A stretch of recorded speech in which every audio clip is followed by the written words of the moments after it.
ലോക്സഭയിൽ ബിജെപിയെ കടന്നാക്രമിച്ച പ്രതിപക്ഷ നേതാവ് രാഹുൽ ഗാന്ധി ഹിന്ദുവിന്റെ പേരിൽ രാജ്യത്ത് അക്രമം നടത്തുന്നു. പ്രസംഗത്തിനിടെ പരമശിവന്റെ ചിത്രം ഉയർത്തിക്കാട്ടി രാഹുൽ.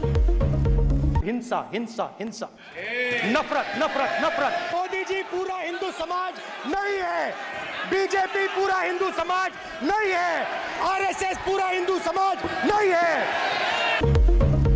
പ്രതിരോധിച്ച് പ്രധാനമന്ത്രിയും അമിത് ഷായും രാഹുൽ മാപ്പ് പറയണമെന്ന് ഭരണപക്ഷം. वो हिंसा की बात करते हैं, हिंसा करते हैं।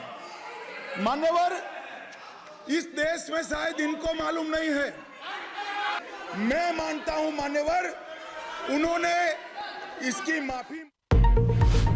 DGP ഷെയ്ഖ് ദർവേസ് സാഹിബിന്റെ ഭാര്യയുടെ പേരിലുള്ള ഭൂമി വിൽപ്പന തടഞ്ഞ കോടതി നടപടി കരാർ ലംഘനം കണ്ടെത്തിയതിന് പിന്നാലെ ഭൂമിക്ക് വായ്പ ഉണ്ടായിരുന്ന കാര്യം മുൻകൂട്ടി അറിയിച്ചിരുന്നതായി DGPയുടെ വിശദീകരണം.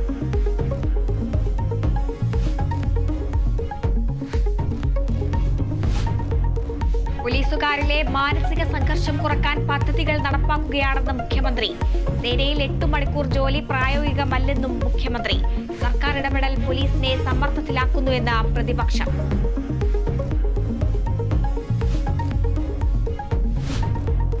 മലപ്പുറം കോഴിപ്പുറത്ത് 4 വിദ്യാർത്ഥികൾക്ക് ഷിഗല്ല സ്ഥിരീകരിച്ചു. ആരുടെയും നില ഗുരുതരമല്ല.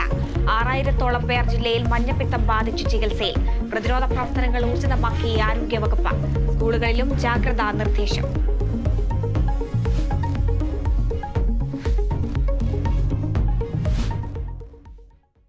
കളിയിക്കാവിള കൊലപാതകത്തിൽ 2ാം പ്രതി സുനിൽ കസ്റ്റഡിയിലെടുത്തത് പോലീസ് സ്റ്റേഷനിൽ കീഴടങ്ങാനെത്തിയപ്പോൾ കൊലപാതകത്തിനായി സർജിക്കൽ ബ്ലേഡ് നൽകിയത് സുനിൽ.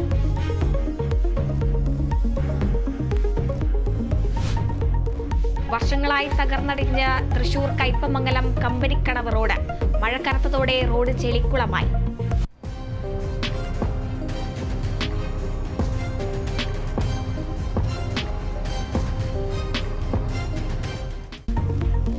ജനകീയ പ്രശ്നത്തിൽ ഇടപെട്ട് കേരള വിഷൻ ന്യൂസ് വാർത്താ പരമ്പര ഇന്ന് കുഴിയടക്കാം.